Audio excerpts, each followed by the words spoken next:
को नमन करता हूँ, ज्ञान को नमन करता हूँ। धम्मं शरणं गच्छामि, उस मार्ग को नमन करता हूँ। धूप नहीं लग रही। और संघं शरणं गच्छामि, उस संघ को मैं नमन करता हूँ, जो कि हमारे परम पूज्य बोधिसत्व बाबा साहब ने तीसरा बिंदु दिया है, संगठन। हाँ बताओ। हमारे सारे वरिष्ठ लोग यहाँ पर आपको हमेशा से बोलते चले आए, आज भी बोलते होंगे कि जब हम लोग जो है किसी काम को एकजुट होकर के जब काम करेंगे तो उस कार्य में हमें आपको सफलता मिलेगी।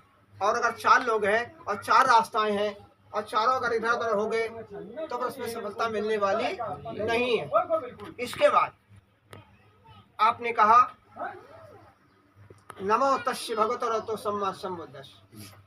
नमो माने नमते हैं, तस्य माने उनको, ऐसे अर्हत सम्यक संबुद्ध को मैं एक बार नहीं, मैं 2 बार नहीं, मैं तिष्ठण के आधार पर उनको नमन करता हूँ, नमस्कार करता हूँ, प्रणाम करता हूँ, अभिनंदन करता हूँ, अभिवादन करता हूँ और वंदन करता हूँ। क्यों?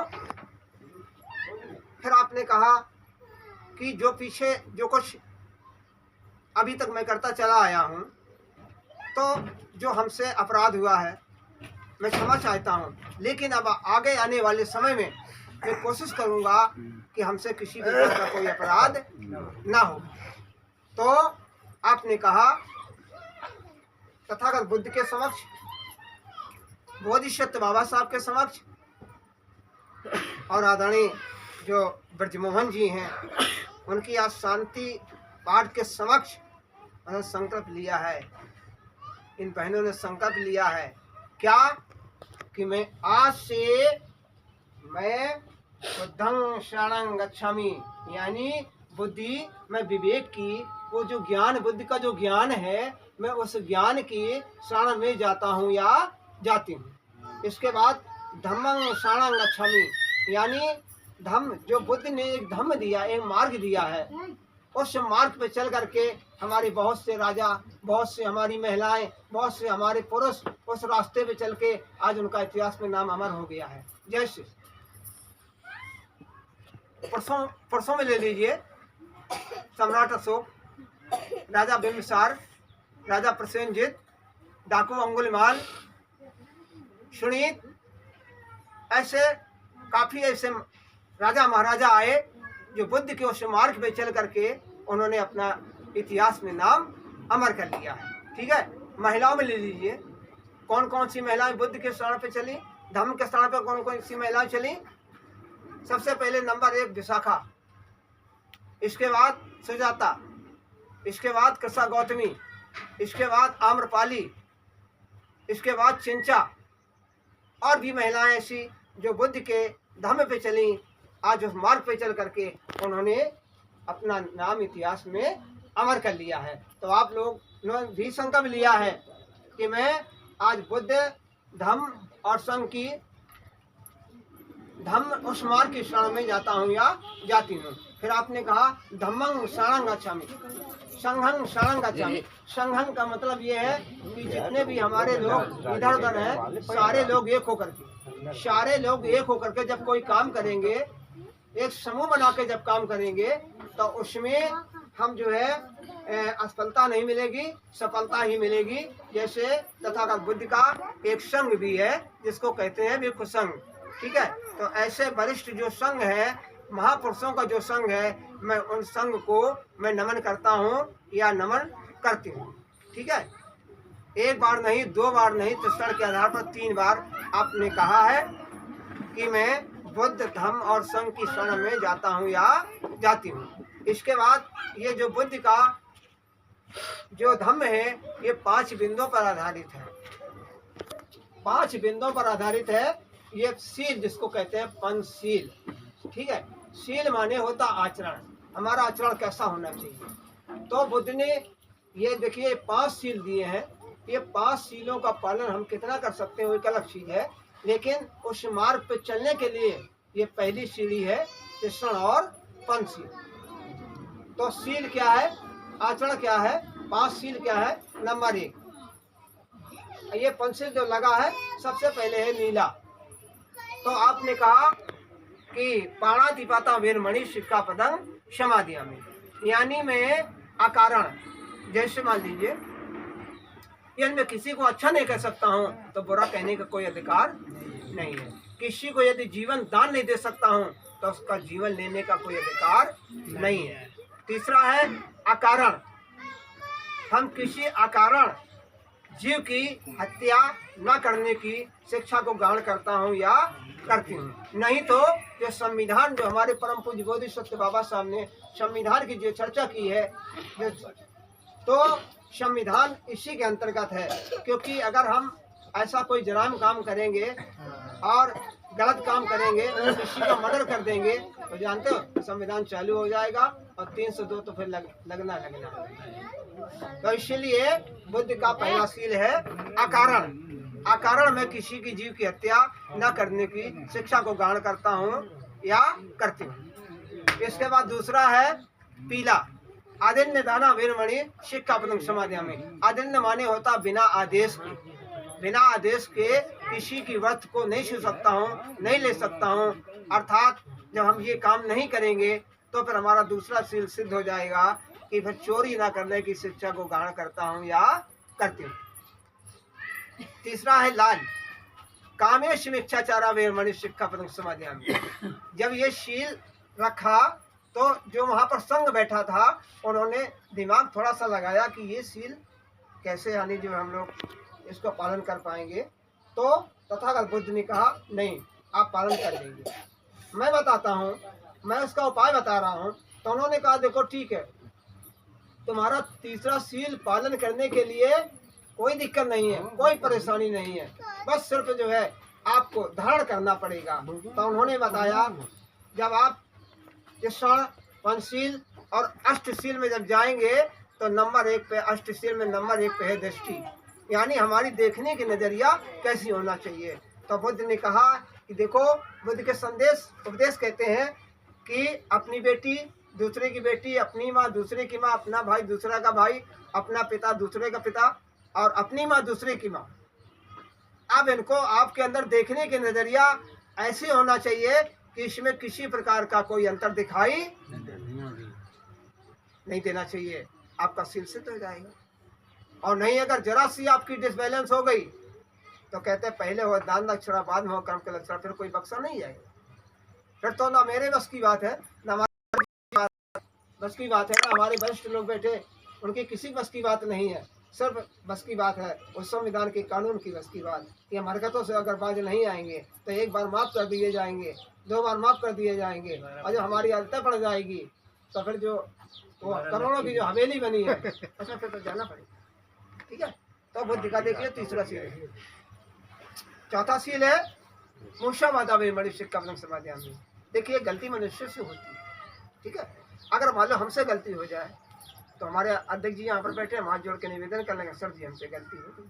तो अध्यक्ष जी ऐसा तो नहीं करेंगे कि मैं कुंडा लटका देंगे, नहीं तो मैं कुंडा लटकना पड़ेगा उनको। उनके अंदर भी इतनी कुछ रहम आएगी कि चलो ठीक गलती हो गई, लेकिन अब ये सोच रहा कि भविष्य में ऐसी गलती ना हो। तो छोटी छोटी जो बातें हैं, छोटे छोटे जो मतभेद हैं, तो परिवार में निपटा लीजिए। नहीं परिवार में अगर निपट रही है, अध्यक्ष जी को बुला लीजिए, और हमारे वरिष्ठ लोग हैं उनको बुला लीजिए, और वो बुला करके और आपस में समझौता कर लीजिए। एक दूसरे की बात जिसकी गलती हो मान लो तो आपको फायदा में रहेगा, और नहीं फायदा में रहोगे हम भी करते रहेंगे, तुम भी करते रहोगे, और 112 नंबर बुला दोगे, मौसिया चले आएंगे, 1000 हमसे लेंगे, 1000 तुमसे लेंगे, दोनों को गाली देंगे, चले जाएंगे। तो मूषावादा वीरमणि सिक्का पतंग है। ज़्यादा ऐसे असत्य भाषणों का प्रयोग ना करो जो किसी को बुरा लगे, ठीक है। कहते हैं कटु वचन ना बोलिए, मीठे बोलो बोल, और सुंदर मुख तुमको दिया। तो धीरे धीरे, यानी ये वाणी में इतनी मिठास है, इतनी मिठास है, क्योंकि ये वाणी से हम जिसको चाहें उसको जीत सकते हैं। तलवार से नहीं जीत सकते हैं, लाठी भाला से नहीं जीत सकते हैं, शरीर से नहीं जीत सकते हैं, लेकिन वाणी एक ऐसी चीज है कि वाणी से जो हम उसका हृदय पानी पानी कर लेंगे। एक दुश्मन भी होगा, आप जानते हो डाको अंगुल माल को बुद्ध ने कौन सा तीर चलाया था? कोई तीर चलाया था क्या? क्या तलवार मारी थी क्या उनके? क्या भाला मारा था क्या उनके? नहीं, एक ज्ञान की उनके अंदर, एक ज्ञान की एक ज्योति थी, ज्ञान के अंदर, वाणी के अंदर उन्होंने जो है ठाकुर अंगुलीमाल को अपने हृदय में समावेश करके और इतना ज्ञानी बना दिया कि आज उसकी देशों में पूजा हो रही। पांचवा है शुरा मेरा मत पमाना ठाना वे मणि से कमलों से मानी। शुरा मानी होती शराब, मेरे मानी कच्ची और मज मानी पक्की। यानी आप लोगों ने कहा, संकल्प लिया है कि मैं आज से किसी भी नशीली चीज़ों का सेवन ना करने की मैं शिक्षा को ग्रहण करता हूँ या करती हूँ। ठीक है, तो ये ना सोचना कि आप लोग बैठी हो केवल भाइयों के लिए ही अनिवार्य है, तुम्हारे लिए भी अनिवार्य है। मैंने हमारे अध्यक्ष जी बैठे और हमारे वरिष्ठ लोग काफ़ी लोग यहाँ पर बैठे हैं, काफ़ी ऐसे लोगों को देखा होगा कि महिलाएं भी यानी जो है अब 25-30% जो सनकी कर रही है। ठीक है, वो धान के रोपाई भी लगाने जाती हैं तो कहा जी बढ़िया पहले तो दुकान है यहाँ। क्योंकि एक जीता जागता उदाहरण है। हमारे पास में एक बरौर गांव पड़ता, वहाँ पर है मदनपुर। तो मैं यही कार्यक्रम करने गया तो महिलाओं ने बाद में एक अपनी बात रखी कि मैंने एक समाज को या भाइयों को सुधारने के लिए मैंने एक टीम को गठित किया है।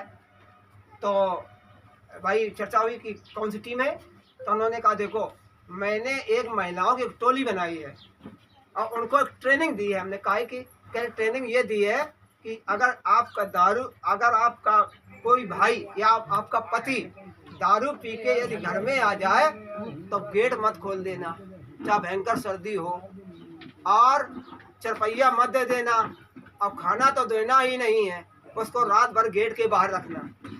सवेरे दाम लाग दी तो वो कला ना काट दी। तो हमने कहा तुम्हारे वाणी से अगर इनका सुधार हो जाए बड़ी अच्छी बात। ठीक है, अब एक समय कुछ समय के बाद में फिर हमारा कार्यक्रम वहीं पे लगा।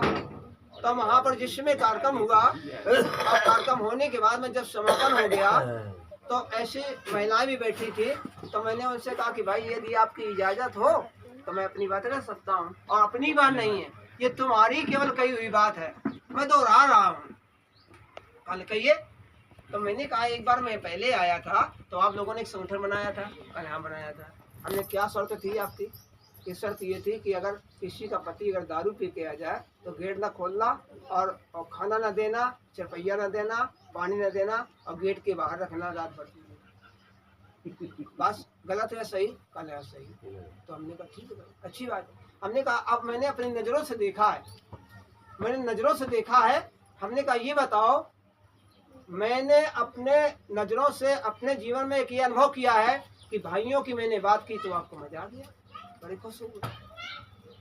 लेकिन मैंने अभी देखा, मैं रास्ते से आ रहा था, मैंने अभी देखा है कि आज के वक्त में हमारी महिलाएं कम से कम 30% जो है वो सनकी घूम रही हैं। उनके लिए बताइए कौन से कंडोम लगा दिए? 60-70% हैं। कोई छुप के खाता है, कोई सामने खाता है। तो अब उनकी जबान बंद हो गई। हमने बोलो मेरी बात नहीं तुम्हारी ही बात है। तो मैंने उनसे कहा, हमने कहा देखो ना ये खराब ना आपका, कोई मनुष्य खराब नहीं होता, हमारे आपके नेचर खराब होते हैं। और दारू पीते हैं। ये दो जीवन जीने के लिए। अच्छा अध्यक्ष जी, आदरणीय जी थोड़ा जल्दी है क्या? तो ये दो जीवन जीने के लिए ये दो स्तंभ होते हैं, चाहे अच्छा बन जाओ और चाहे खराब बन जाओ। पति और पत्नी, गलती पत्नी से भी हो सकती है और गलती पति से भी हो सकती है। ये दो ही ऐसे स्तंभ हैं जो कि अगर आप चाहो कि नहीं हमें पूरे देश में अपना नाम रोशन करना है तो कोई दुनिया की ताकत आपको नहीं रोक पाएगी। अब अगर दोनों में से अगर एक इधर उधर अगर हो गया, डिसबैलेंस हो गया, तो फिर आपका सपना अधूरा रह जाएगा।